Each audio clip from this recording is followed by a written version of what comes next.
평범한 아침이었습니다. 하지만 오래된 아파트 단지의 경비실 안 오창수의 마음은 그 어느 때보다도 무거웠습니다. 10년 동안 묵묵히 일해왔지만 주민들의 차가운 말과 끝없는 불만 속에서 그의 자존심은 조금씩 달아가고 있었죠.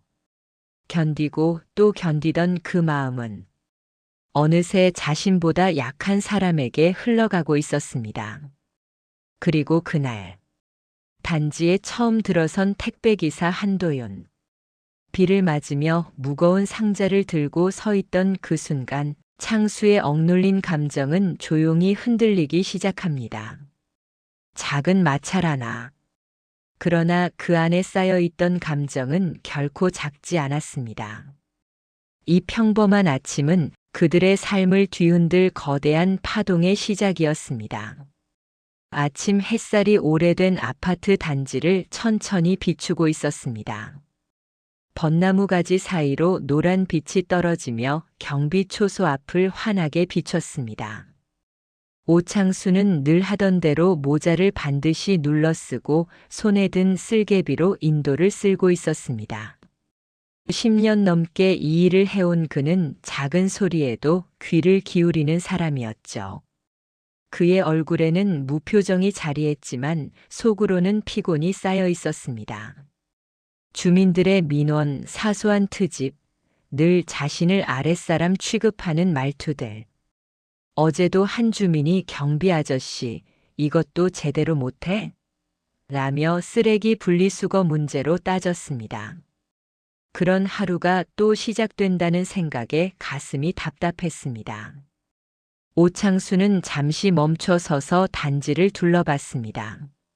15층 건물 5동이 디귿자로 둘러싼 이 공간은 그에게 익숙하면서도 낯설었습니다. 그는 이곳에서 가장 오래 일한 경비원이었지만 정작 자신의 자리는 늘 불안정했습니다. 계약직이니까, 나이 들면 교체되니까 그런 말들이 귓가를 맴돌았습니다.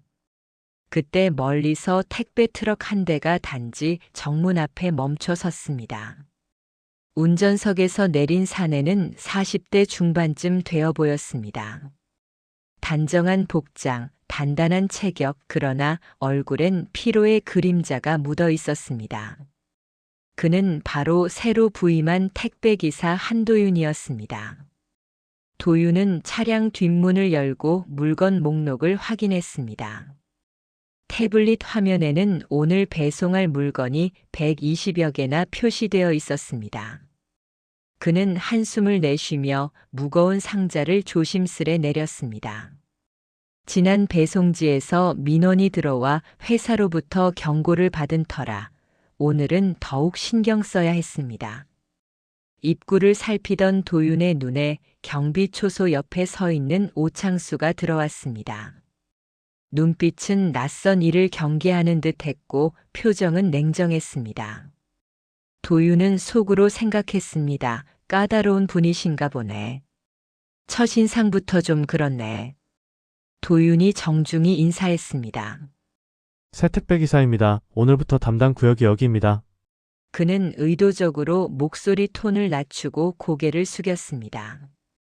경험상 경비원과 관계가 좋지 않으면 배송이 힘들어지기 때문이었습니다. 오창수는 한참 그를 쳐다보다가 짧게 대답했습니다. 그럼 출입증부터 보여주시오. 도윤은 지갑에서 신분증을 꺼내 보여주었습니다. 그러나 오창수는 쉽게 넘기지 않았습니다. 그는 신분증을 손에 들고 꼼꼼히 확인하며 사진과 얼굴을 번갈아 쳐다봤습니다. 마치 범죄자를 대하듯 세심하게 살폈습니다. 차량 번호는 등록했습니까? 관리소에 허가받았어요. 오늘 아침에 통화는 했습니다만 통화만으로는 안 됩니다. 절차는 절차지요. 여기 규정집에도 명시되어 있어요. 오창수는 경비실로 들어가 두꺼운 파일을 꺼냈습니다. 낡은 표지 위에는 아파트 관리 규정집이라는 글자가 적혀 있었습니다. 그는 페이지를 넘기며 해당 조항을 찾았습니다. 3장 17조 외부 차량 출입 시 사전 등록 필수. 그의 손가락이 그 문구 위를 짚었습니다. 오창수의 말투엔 불필요한 단호함이 섞여 있었습니다. 사실 그는 규정을 지키는 것이 자신의 존재 이유라고 믿었습니다. 주민들에게 무시당하고 관리소장에게 핀잔 듣는 일상 속에서 규정만이 그를 지켜주는 방패였습니다. 도윤은 잠시 숨을 고르며 고개를 끄덕였습니다. 아침부터 괜한 마찰을 만들고 싶지 않았습니다. 그는 휴대폰을 꺼내 관리소에 전화를 걸었습니다. 통화음이 길게 울렸고 한참 뒤에야 관리소 직원이 받았습니다. 네, 등록 확인했습니다. 차량 번호 34호 5678 맞죠? 오늘부터 출입 가능합니다. 오창수는 무전기로 확인을 받은 뒤에야 고개를 끄덕였습니다. 하지만 그의 표정은 여전히 경계를 풀지 않았습니다. 그 사이 몇몇 주민이 지나가며 두 사람을 힐끗 바라봤습니다. 출근길 정장 차림의 30대 남성은 또 저런 애라며 낮은 목소리로 중얼댔습니다. 유모차를 끄는 젊은 엄마는 고개를 저으며 빠르게 지나갔습니다. 오창수는 그들의 시선을 의식하듯 허리를 곧게 폈습니다. 자신의 권위를 지키고 싶은 마음이 작게 고개를 들었습니다. 주민들이 보고 있어. 내가 제대로 일하는 걸 보여줘야 해. 결국 도윤은 차량을 정문 옆 임시 주차 구역에 세우고 허락을 받은 뒤에야 짐을 내릴 수 있었습니다. 그는 카트에 무거운 상자를 하나씩 실었습니다. 20kg짜리 쌀 포대, 정수기, 필터 박스, 대형 가전제품들. 아침 햇살 아래 그의 이마에 땀이 송골송골 맺혔습니다. 오창수는 경비실 유리창 너머로 그 뒷모습을 바라보다가 코웃음을 쳤습니다. 요즘 사람들은 뭐든 쉽게 하려 한다니까. 내가 젊었을 땐 이것보다 훨씬 힘든 일도 했는데. 그의 목소리엔 피로와 경계심이 함께 섞여 있었습니다. 그러나 속마음 한구석에선 작은 죄책감이 일렁였습니다. 너무 심하게 군 건 아닐까? 하지만 그는 곧 고개를 저었습니다. 아니야, 규정은 규정이니까. 멀리서 관리소장 김태수가 두 사람을 번갈아 보며 한숨을 내쉬었습니다. 그는 이미 이 단지에 또 다른 갈등이 시작되고 있음을 느끼고 있었습니다. 또 시작이구만. 경비랑 택배기사가 사이가 안 좋으면 주민들만 피곤해지는데. 단지의 하루는 그렇게 잔잔한 파문을 품은 채 시작되었습니다. 봄 햇살은 따뜻했지만 두 남자 사이의 공기는 묘하게 차가웠습니다. 다음 날 아침 단지 입구엔 어제보다 더 많은 택배 상자가 쌓여 있었습니다. 최근 온라인 쇼핑이 늘면서 배송량이 급증했기 때문입니다. 회색 트럭이 정문 앞에 멈추자 오창수는 경비실 의자에서 몸을 일으켰습니다. 그는 이미 익숙한 듯 다가오는 한도윤의 얼굴을 보고 눈썹을 찌푸렸습니다. 도윤의 차량이 어제와 똑같은 위치에 서 있었기 때문입니다. 정문 바로 앞 주민 차량 진입로를 일부 가린 자리였습니다. 오늘도 차를 저기 세우나 보네. 그는 낮게 중얼거리며 무전기를 들었습니다. 도윤은 출근 시간대에 맞춰 신속히 물건을 내리고 있었습니다. 그의 동작은 빨랐지만 오창수에겐 그 모습이 규율을 어기는 행동처럼 보였습니다. 오창수는 무전기를 입에 가져갔습니다. 잠시 망설였지만 결국 버튼을 눌렀습니다. 택배 차량 정문 앞에 장시간 정차 금지입니다. 이동하세요. 스피커에서 울린 목소리가 단지 안에 울려 퍼졌습니다. 도윤은 손에 들린 상자를 잠시 내려놓고 무전기를 향해 답했습니다. 곧 옮깁니다. 물량이 많아서요. 5분만 주시면. 규정상 3분 이상은 안 됩니다. 즉시 이동하세요. 그러나 오창수는 대꾸 없이 경비일지를 꺼내 적기 시작했습니다. 9시 23분 택배 차량 불법 정차 경고 1회. 그의 필체는 또박또박했습니다. 주민 몇 명이 출근길에 그 장면을 지켜보았습니다. 회사원 박준석은 친구에게 속삭였습니다. 또 택배 기사랑 싸우는 거 아냐? 저 경비 진짜 융통성이 없어. 맞아, 지난번에 나도 택배 받으려고 잠깐 차 세웠다가 엄청 혼났어. 그들의 수군거림이 오창수의 귀에 닿았지만 그는 모른 척했습니다. 오히려 얼굴을 더 굳혔습니다. 속으로 생각했습니다. 내가 이러는 게 다 단지를 위해서인데 왜 아무도 이해를 안 하지? 도윤은 트럭을 더 먼 곳으로 옮겨 세웠습니다. 그곳은 경사진 비탈길이었고 카트로 짐을 옮기기엔 매우 불편한 자리였습니다. 하지만 그는 불평 한마디 없이 묵묵히 상자를 옮기기 시작했습니다. 휴, 이게 무슨 일인지. 그는 작게 한숨을 쉬며 카트를 밀었습니다. 경사로를 오르느라 온몸에 힘이 들어갔습니다. 손바닥에 땀이 났고 발목이 저릿거렸습니다.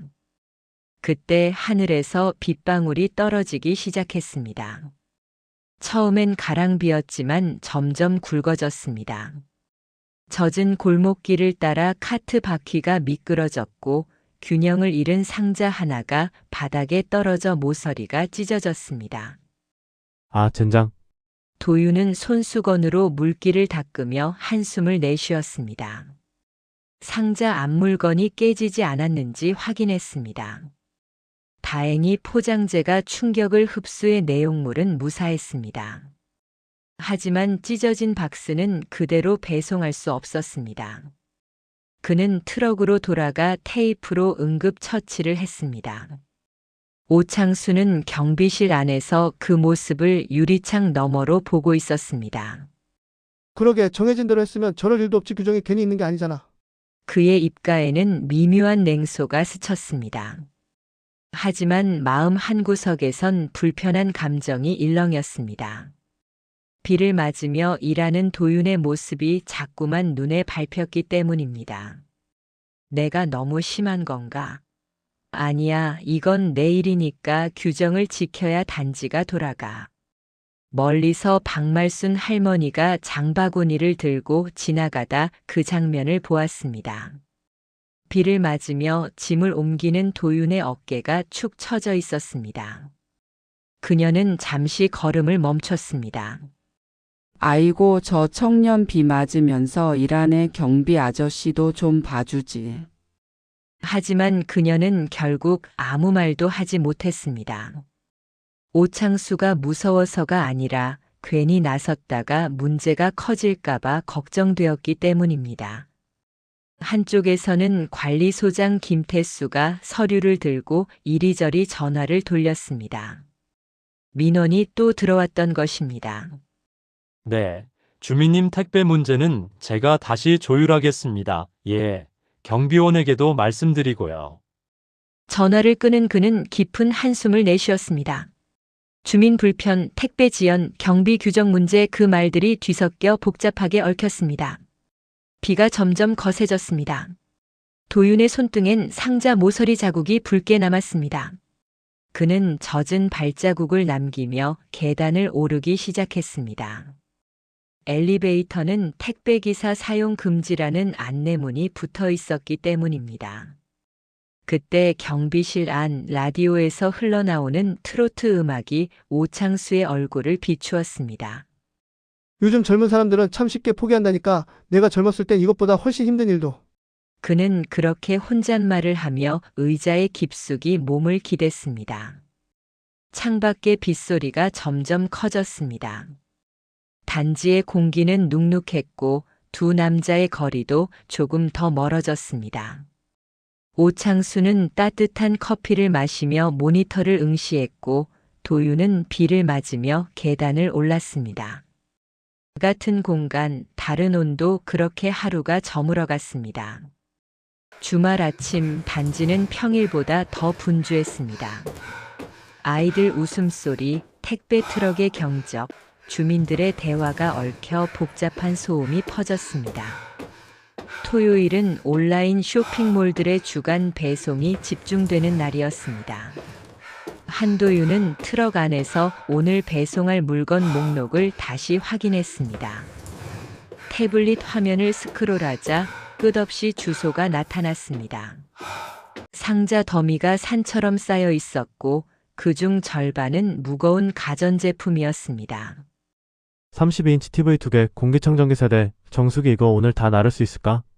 그는 손목을 돌리며 작은 숨을 내쉬었습니다. 지난 며칠 동안 계단을 오르내리며 무릎에 무리가 간 상태였습니다.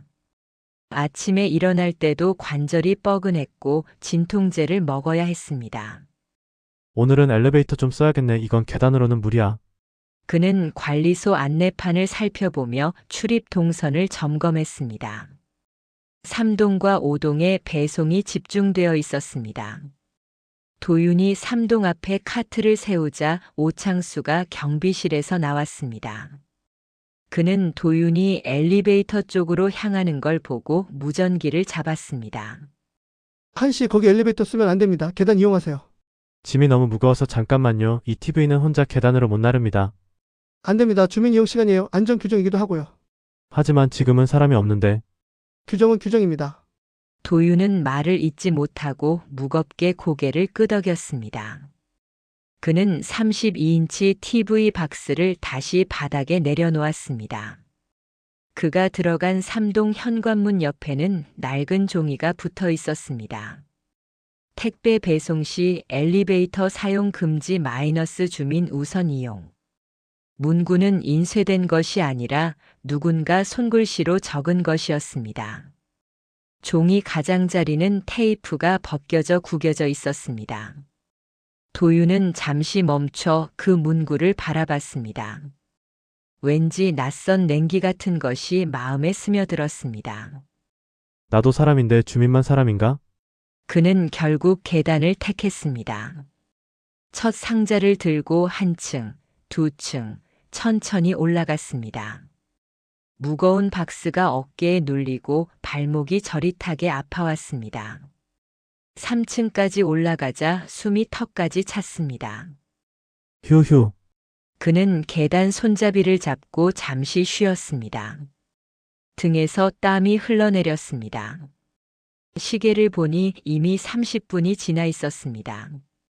이 속도로는 오늘 일정을 다 소화할 수 없었습니다. 하지만 그는 끝까지 참고 묵묵히 일을 이어갔습니다. 두 번째 상자, 세 번째 상자. 무릎이 덜덜 떨렸지만 멈출 수 없었습니다. 1층으로 다시 내려오는 길 3층에 사는 주민 이소영이 지나가며 말을 걸었습니다. 요즘 택배도 참 힘들죠. 엘리베이터도 못 쓰게 한다며. 제가 주민인데 같이 타고 올라갈까요? 아, 괜찮습니다. 규정이라서요. 규정이 너무 심한 것 같은데 사람이 하는 일인데. 도윤은 짧게 웃어 보였지만 대답은 하지 않았습니다. 그 웃음엔 피곤함과 체념이 함께 섞여 있었습니다. 경비실에서 CCTV를 지켜보던 오창수는 만족스러운 듯 고개를 끄덕였습니다. 규정은 규정이지 예외를 두면 단지가 어지러워져. 오늘 택배기사가 엘리베이터 타면 내일은 이사짐센터가 타고 모레는 청소용역이 타겠지. 그는 스스로에게 그렇게 말하며 무전기를 내려놓았습니다. 하지만 마음 한구석에서 작은 불편함이 일렁였습니다. 모니터 속 도윤이 계단을 오르며 다리를 절뚝거리는 모습이 보였기 때문입니다. 원래 일이 힘든 거지 나도 젊었을 때 그랬어. 그는 스스로를 설득했습니다. 그날 오후 게시판 앞에 한 장의 종이가 새로 붙었습니다. 경비원의 과잉 대응에 대한 불편 신고. 오늘 택배기사가 무거운 짐을 계단으로 나르는 것을 봤습니다. 엘리베이터가 비어 있었는데도 경비원이 막았다고 합니다. 너무 비인간적인 것 아닙니까? 같은 사람으로서 조금만 배려해주면 안 될까요? 301호 이소영 익명이 아닌 실명 글이었습니다. 그래서 더 무게감이 있었습니다. 오창수는 퇴근 전 순찰을 돌다가 그 종이를 발견했습니다. 그는 한동안 자리를 떠나지 못했습니다. 손이 떨리고 얼굴이 화끈거렸습니다. 나는 잘못한 게 없는데. 하지만 그의 목소리는 떨렸습니다. 확신이 흔들리고 있었습니다. 저녁이 되자 비가 내리기 시작했습니다. 도윤은 젖은 계단을 조심스레 오르며 마지막 배송을 마쳤습니다. 그의 발소리가 계단 벽에 부딪혀 메아리처럼 울렸습니다. 그리고 그 아래 경비실의 불빛은 한층 더 희미하게 깜빡였습니다. 오창수는 의자에 앉아 천장을 바라봤습니다. 빗소리만이 고요한 밤을 채웠습니다. 새벽부터 굵은 빗방울이 창문을 두드렸습니다. 일기예보에서는 집중호우 예보를 내렸고 단지 안은 평소보다 한산했습니다. 하지만 택배 트럭 한 대가 조용히 들어섰습니다. 그 안에서 한도윤은 오늘 배송할 물건 목록을 꼼꼼히 확인했습니다. 손목엔 파스가 붙어 있었고 무릎엔 보호대가 감겨 있었습니다.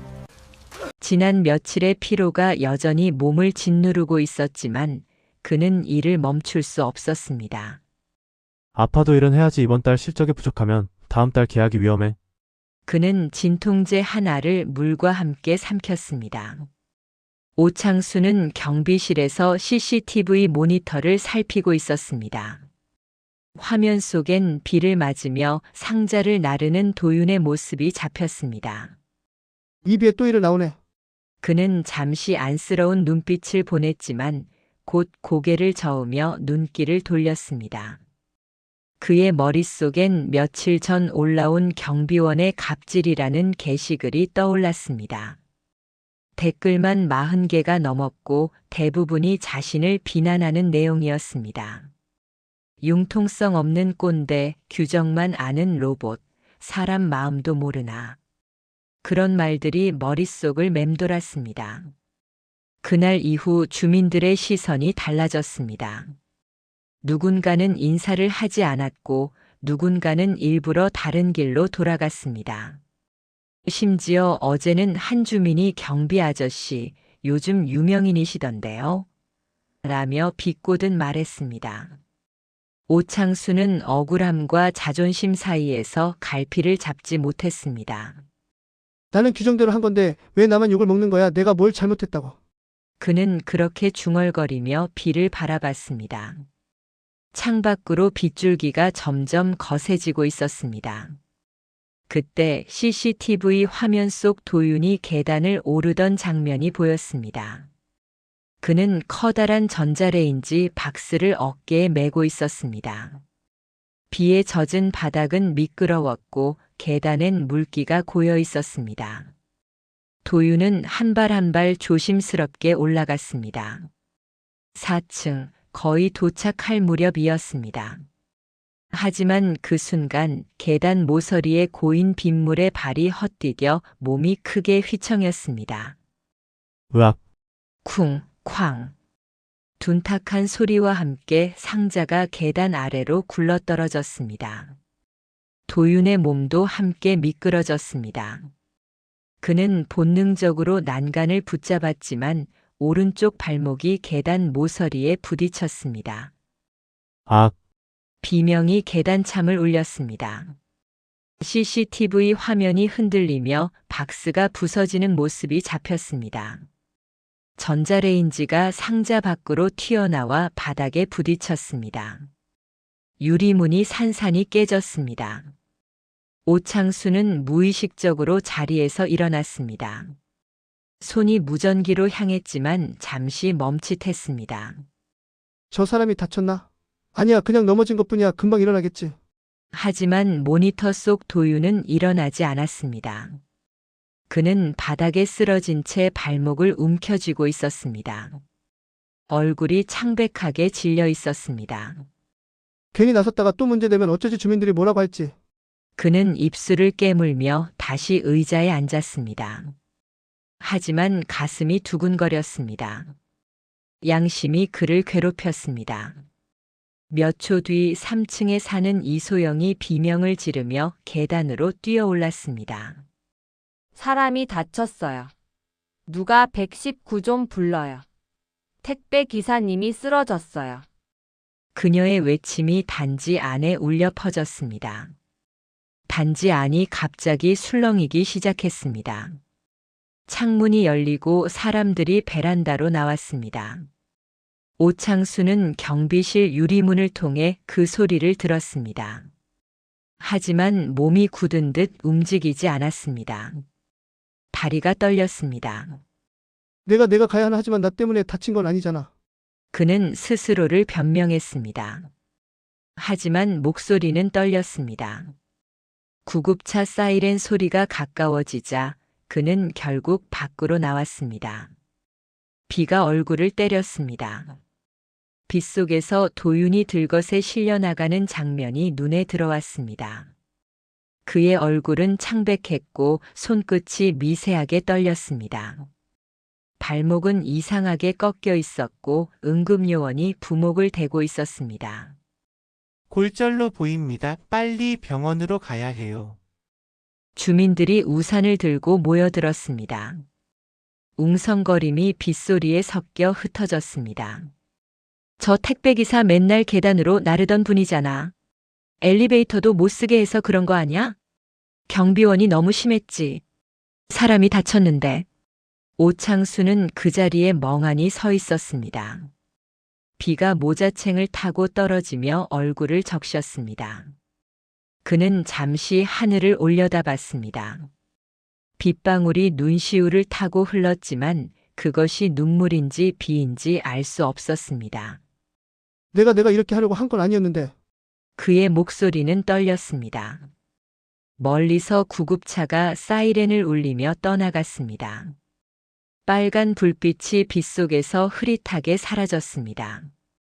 단지는 다시 조용해졌지만 공기 속엔 묘한 무거움이 맴돌았습니다.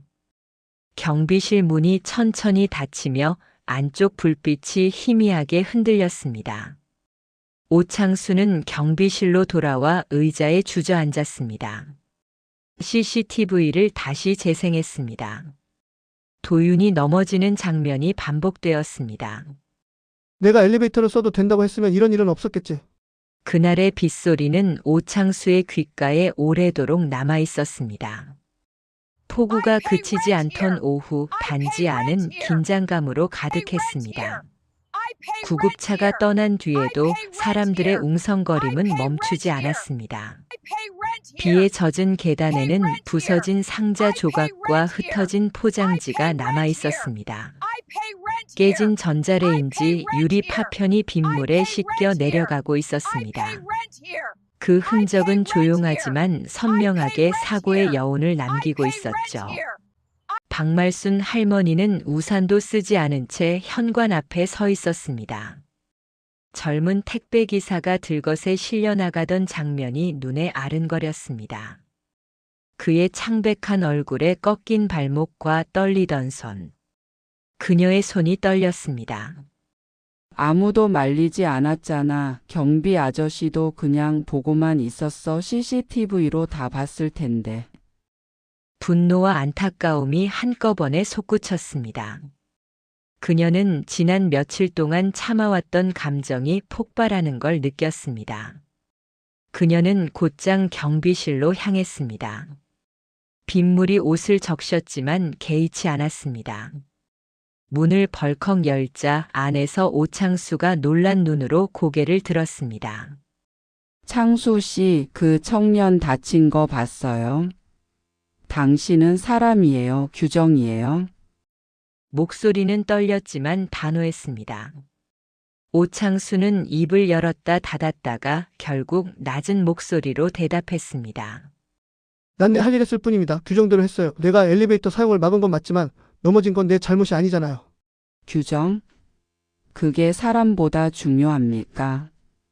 그 청년이 비 오는 날 무거운 짐을 계단으로 날랐어요. 발목이 부러졌다고 해요. 부러졌어요. 박말순의 외침에 경비실 밖으로 사람들이 몰려들었습니다. 젊은 주민부터 중년 부부까지 모두 휴대폰을 들고 상황을 지켜봤습니다. 어디선가 카메라 셔터 소리와 녹화음이 이어졌습니다. 누군가는 중얼거렸습니다. 이게 그 갑질 경비 아니야? 온라인 커뮤니티에 올라온. 맞아, SNS에서 난리 났던데. 그 말이 퍼지자 공기는 한층 더 차가워졌습니다. 오창수의 얼굴이 굳어갔습니다. 그는 평생 한 번도 이렇게 많은 사람 앞에 서본 적이 없었습니다. 목덜미가 뜨거워지고 손끝이 떨렸습니다. 난 잘못한 게 없습니다. 내가 아니었으면 단지가 엉망됐을 겁니다. 규정을 지키는 게 내 일이에요. 그의 목소리는 흔들렸고 눈빛은 불안했습니다. 자신감이 사라지고 있었습니다. 박말수는 한 걸음 다가서며 외쳤습니다. 그 청년이 다쳤어요. 지금 병원에 누워 있다고요. 당신이 CCTV로 보고도 외면했잖아요. 제가 다 들었어요. 당신이 망설이다가 안 나간 거. 이소영이 옆에서 말을 보탰습니다. 저도 봤어요. 경비실에서 모니터 보고 계셨잖아요. 사람이 다쳤는데 왜 안 나오셨어요? 순간 경비실 안 공기가 얼어붙었습니다. 오창수는 더 이상 말을 잇지 못했습니다. 변명할 말이 떠오르지 않았습니다. 그때 관리소장 김태수가 허겁지겁 달려왔습니다. 그만들 하세요. 지금 다 녹화되고 있습니다. 이러면 문제 커집니다. 그러나 이미 늦었습니다. 주민 몇 명은 촬영한 영상을 단지 단체방에 올리고 있었습니다. 비 오는 날 택배기사 방치한 경비원. 규정만 외치다 사람 다치게 한 갑질 경비. 그 제목은 곧 수십 명에게 퍼졌습니다. 단체방이 폭발했습니다. 오창수는 몸을 굽혀 의자에 앉았습니다. 라디오에서 들리던 음악은 어느새 꺼져 있었고 빗소리만 가득했습니다. 그는 두 손으로 얼굴을 감쌌습니다. 밖에서는 여전히 박말순의 울분 섞인 목소리가 들렸습니다. 사람이 사람을 봐야지 규정이 뭐가 그리 중요해요. 당신도 나이 들면 택배 받잖아요. 당신도 힘들 때 있잖아요. 왜 남의 힘든 건 못 봐요? 그녀의 목소리가 떨렸습니다. 분노보다는 안타까움이 더 컸습니다. 밤이 되자 단지는 조용해졌습니다. 그러나 온라인 주민 게시판은 불빛처럼 타올랐습니다. 갑질 경비 해고하라, 경비 교체 요구, 관리소는 뭐하나, 이런 사람이 우리 단지를 지킨다니. 그 모든 글의 중심엔 오창수의 이름이 있었습니다. 심지어 그의 사진까지 올라와 있었습니다. 그는 홀로 남은 경비실에서 CCTV를 다시 재생했습니다. 빗속에 쓰러진 도윤의 모습이 화면 속에서 반복되었습니다. 그의 눈이 붉게 달아올랐습니다. 저게 나였나? 내가 정말 저렇게 냉정한 사람이었나? 낮게 흘러나온 그 한마디는 텅 빈 경비실을 울렸습니다. 휴대폰에 문자가 왔습니다. 관리소장이었습니다. 내일 오전 관리사무소로 출근하지 마세요. 조사가 끝날 때까지 대기 발령입니다. 그는 휴대폰을 책상에 내려놓았습니다. 손이 떨렸습니다. 사건이 있은 지 사흘째 되는 날 단지는 여전히 어수선했습니다. 경비실 창문엔 주민들이 붙인 항해 메모가 덕지덕지 붙어 있었습니다. 사람이 먼저다. 갑질 경비 물러나라. 규정보다 생명. 그 문구들은 칼날처럼 오창수의 가슴을 찔렀습니다. 관리소장은 그를 불러 임시 정직 처분을 통보했습니다. 오경비님, 조사가 끝날 때까진 잠시 쉬시죠. 주민 여론이 너무 안 좋아서요. 본사에서도 압력이 들어오고 있습니다. 그 말은 사실상 퇴직을 의미했습니다. 오창수는 고개를 끄덕였지만 입술은 파랗게 질려 있었습니다. 제가 정말 잘못한 건가요? 글쎄요, 규정은 지키셨지만 사람들은 마음을 원했나 봅니다. 관리소장의 대답은 애매했습니다. 그는 아무 말 없이 경비복 상의 단추를 잠그고 경비실을 나섰습니다. 10년 넘게 입었던 옷이었습니다. 로커에서 개인 물품을 챙겼습니다. 낡은 라디오, 보온병, 가족사진 한 장. 집이라 해봤자 낡은 원룸 한 칸이었습니다. 벽지는 군데군데 뜯겨 있었고 형광등은 깜빡거렸습니다. 그는 의자에 앉아 텅 빈 방을 바라보았습니다. 손에 쥔 컵라면은 이미 식어 있었고 라디오에서는 사고 소식을 전하는 지역 뉴스가 흘러나왔습니다. 아파트 택배기사 부상 사건, 주민 공분 커져 경비원의 과도한 규정 집행이 논란이 되고 있습니다. 그는 라디오를 꺼버렸습니다.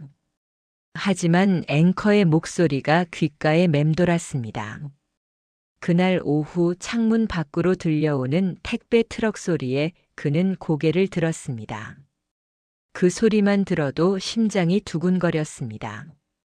도윤 씨는 괜찮을까? 수술은 잘 됐을까? 그가 중얼거렸지만 대답은 없었습니다. 그의 눈엔 후회와 두려움이 교차했습니다. 반면 병원에선 도윤이 팔에 깁스를 한 채 누워 있었습니다. 발목 수술을 받았고 최소 6주는 깁스를 해야 한다고 했습니다. 일을 할 수 없었습니다.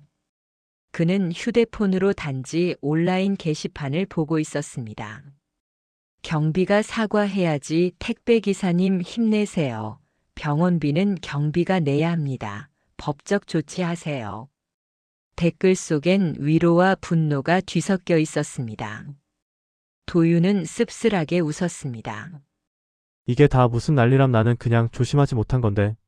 그는 자신이 원하지 않은 싸움이 너무 커져버렸다는 사실에 가슴이 무거웠습니다. 회사에서는 산재 처리를 해주겠다고 했지만 쉬는 동안의 수입 손실은 보전되지 않았습니다. 단지 주민 대표로 나선 박말수는 관리소를 찾아가 조정을 요청했습니다. 서로 사람인데 이대로 끝내면 안 되죠. 경비원도 사람이고 택배기사도 사람이에요. 그녀의 눈빛엔 확고한 의지가 담겨 있었습니다. 관리소장은 머리를 극적이며 말했습니다. 주민 여론이 너무 안 좋아서요. 일단 진정될 때까지는. 그리고 법적 문제도 있고요. 말을 잇지 못한 채 한숨을 쉬었습니다.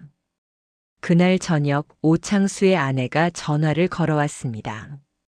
여보, 이제 좀 내려놔요. 그러다 당신 몸 상해요. 혈압약도 안 먹었다면서요? 내가 잘못한 건가? 난 그저 규정대로 했을 뿐인데. 그만 생각해요. 세상이 너무 빨라졌잖아요. 우리 같은 사람들은 따라가기 힘들어요. 통화는 길지 않았지만 오창수의 목소리는 끝내 떨렸습니다. 밤이 깊어지자 그는 우산을 들고 밖으로 나섰습니다. 비는 멎었지만 도로엔 여전히 물웅덩이가 남아 있었습니다. 그는 느린 걸음으로 단지를 향했습니다. 경비실 유리문엔 흰 종이 한 장이 붙어 있었습니다. 임시 대체 인원 근무 중 마이너스 오창수 경비 복귀 시까지. 그는 한참 동안 그 문구를 바라보다 천천히 고개를 숙였습니다. 유리창에 비친 자신의 모습이 초라해 보였습니다. 그의 발밑에 물방울이 떨어졌습니다. 어디서 내리는 비인지 눈물인지 구분할 수 없었습니다. 단지의 불빛은 여전히 밝았지만 그가 서 있는 자리만은 어둡게 느껴졌습니다. 초봄의 바람이 부드럽게 단지를 스쳤습니다. 며칠 전까지만 해도 싸늘하던 공기가 조금은 누그러져 있었습니다. 한도윤은 깁스를 푼 팔을 가볍게 주무르며 트럭에서 내려섰습니다. 병원 치료가 끝난 뒤 반품 정리를 위해 단지에 다시 들른 것이었습니다. 목발을 짚고 있었지만 그는 다시 일할 수 있다는 사실에 감사했습니다. 그는 익숙한 길을 따라 조심스레 걸었습니다. 단지의 분위기는 이전과 달라져 있었습니다. 경비실 창문엔 깨끗이 닦인 유리가 반짝였고 문 옆 화분에는 새로 심은 꽃이 피어 있었습니다. 그곳에 오창수가 있었습니다. 그는 의자에 앉아 묵묵히 신문을 보고 있었지만 도윤의 발소리가 가까워지자 고개를 들었습니다. 두 사람의 시선이 마주쳤습니다. 잠시의 침묵이 흘렀습니다. 공기가 무거웠습니다. 도윤은 먼저 고개를 숙였습니다. 짐 정리하러 잠깐 왔습니다. 오창수는 말없이 고개를 끄덕였습니다. 그의 얼굴은 훨씬 수척해져 있었습니다. 눈 밑에 다크서클이 깊었고 머리카락엔 흰머리가 더 늘어 있었습니다. 그는 잠시 자리를 비우더니 냉장고 문을 열어 커피 2캔을 꺼냈습니다. 이거 한 캔 하시지요. 발목은 좀 나아지셨습니까? 도윤은 망설이다가 조심스레 받았습니다. 네, 많이 나아졌습니다. 다음 주부터는 정상 근무 가능하다고 하네요. 캔을 열며 들리는 칙 소리가 단지의 고요한 공기를 깨뜨렸습니다. 둘은 경비실 앞 의자에 나란히 앉았습니다. 서로 말을 아꼈지만 짧은 침묵 속에 묘한 온기가 있었습니다. 그때 일 미안했습니다. 오창수의 목소리는 낮았지만 분명했습니다. 그의 손이 떨렸습니다. 제가 너무 규정에만 집착했습니다. 사람을 보지 못했어요. CCTV로 보고도 바로 나가지 못했습니다. 무서웠어요. 주민들이 뭐라 할까봐. 도윤이 답했습니다. 그날은 저도 너무 예민했어요. 조심했어야 하는데 급하게 서두르다가 제가 실수한 겁니다. 두 사람의 말은 마치 오래된 먼지를 털어내듯 천천히 공기를 가볍게 만들었습니다.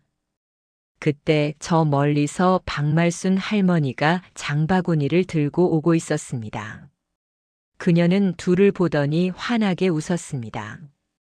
이제야 보기 좋네요. 사람 사는 세상 같아요. 둘 다 고생 많으셨어요. 그 말에 두 사람 모두 쑥스러운 듯 웃었습니다. 오창수는 작게 헛기침을 하며 말을 돌렸습니다. 오늘은 엘리베이터 써도 됩니다. 아니, 앞으로는 쓰셔도 돼요. 제가 관리소장님께 말씀드렸습니다. 무거운 짐은 엘리베이터 사용 허가하기로요. 도윤은 피식 웃으며 고개를 끄덕였습니다. 감사합니다. 그렇게까지 안 하셔도. 아닙니다. 제가 너무 경직되어 있었어요. 규정도 중요하지만 사람이 더 중요하다는 걸 이제야 알았습니다. 관리소장은 그 모습을 멀리서 보고 있었습니다. 며칠 동안 걱정하던 얼굴에 비로소 미소가 번졌습니다. 그는 조용히 무전을 껐습니다. 단지는 오랜만에 평온했습니다. 비 대신 따뜻한 바람이 불고 나무 위에 새소리가 내려앉았습니다. 두 사람은 남은 커피를 다 마시고 일어섰습니다. 햇살이 경비실 유리문에 반사되어 눈부셨습니다. 다음에 또 뵙겠습니다. 예, 조심히 다니세요. 짧은 인사 후 각자의 자리로 돌아가는 두 남자의 뒷모습은 어느 봄날의 오후처럼 잔잔했습니다. 며칠이 흘러 봄 햇살이 단지를 포근하게 감쌌습니다. 진달래가 피어있는 산책로엔 새소리가 들렸고 아이들이 자전거를 타며 웃고 있었습니다. 아침 공기가 유난히 맑았습니다. 그 속에서 오창수는 다시 경비복을 차려입고 근무를 시작했습니다. 그의 손에는 빗자루가 들려 있었고 표정은 한결 부드러워져 있었습니다. 쓰레기 분리함을 정리하고 출근하는 주민들에게 인사를 건넸습니다. 좋은 아침입니다. 그 말에 주민들은 자연스럽게 미소로 답했습니다. 며칠 전의 긴장감이 무색할 만큼 단지는 평온했습니다. 창수 씨 복귀하셨네요. 잘 됐어요. 이제 좀 편해 보이세요. 주민들의 인사가 따뜻했습니다. 오창수는 처음엔 어색했지만 점점 자연스러워졌습니다. 그때 입구 쪽에서 익숙한 트럭이 천천히 들어왔습니다. 하얀 트럭 문이 열리며 한도윤이 모습을 드러냈습니다. 그는 창밖으로 손을 흔들었습니다. 오창수도 멋쩍게 고개를 끄덕이며 인사했습니다. 오늘은 날씨가 참 좋네요. 그의 목소리엔 진심이 담겨 있었습니다.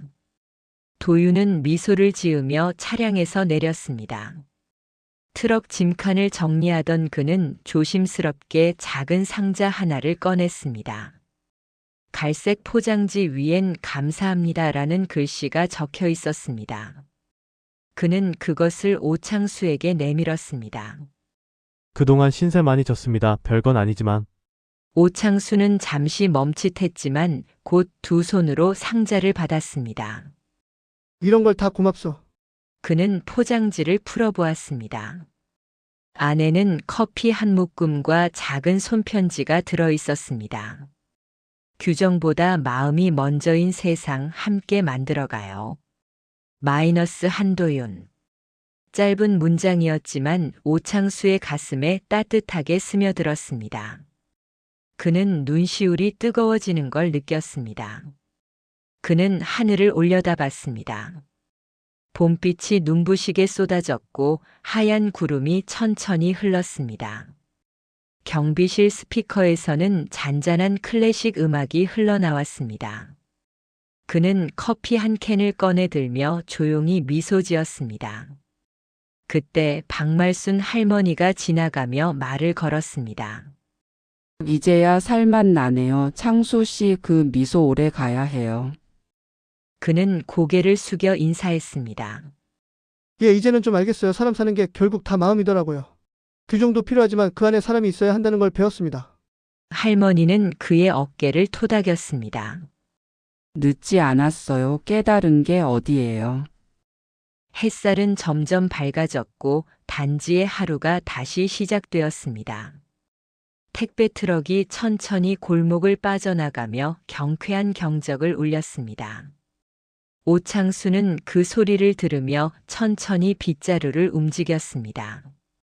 봄바람이 그의 어깨를 스쳐 지나갔습니다. 그의 걸음은 이제 더 이상 무겁지 않았습니다. 경비실 창문엔 주민들이 써준 메모가 새로 붙어 있었습니다. 창수 씨, 오늘도 고생 많으세요. 덕분에 우리 단지가 따뜻해요. 항상 감사합니다. 그는 그 메모들을 하나하나 읽으며 웃었습니다. 진심 어린 미소였습니다. 그리고 멀리서 도윤이 엘리베이터를 타고 올라가는 모습이 보였습니다.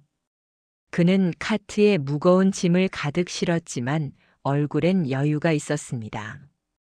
두 남자는 각자의 자리에서 각자의 방식으로 새로운 하루를 시작했습니다. 단지는 평온했고 봄은 깊어가고 있었습니다. 여름이 왔습니다. 오창수는 여전히 경비복을 입고 단지를 지키고 있었습니다. 하지만 이제 그의 얼굴엔 웃음이 자주 번졌습니다. 그는 주민들과 택배 기사들을 위해 작은 휴게 공간을 만들었습니다. 경비실 옆 그늘 아래에 의자를 놓고 시원한 물과 간단한 간식을 준비해 두었습니다. 잠깐 쉬었다 가세요. 더운데 무리하지 마시고. 그의 목소리는 따뜻했습니다. 한도윤도 여전히 같은 구역을 담당하고 있었습니다. 그는 매일 아침 오창수에게 인사를 건넸고 가끔은 함께 커피를 마시며 이야기를 나눴습니다. 창수 씨, 오늘 배송량이 많네요. 엘리베이터 써도 될까요? 당연하죠. 조심히 다니세요. 두 사람의 대화는 자연스러웠습니다.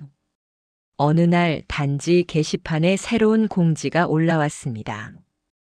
택배기사 및 외부 근로자 엘리베이터 사용 허가 마이너스 무거운 짐 운반 시 적극 활용 바랍니다. 규정보다 사람이 먼저입니다. 마이너스 관리사무소. 주민들은 그 공지를 보며 고개를 끄덕였습니다. 오창수가 직접 건의한 내용이었습니다. 박말순 할머니는 오창수를 보며 말했습니다.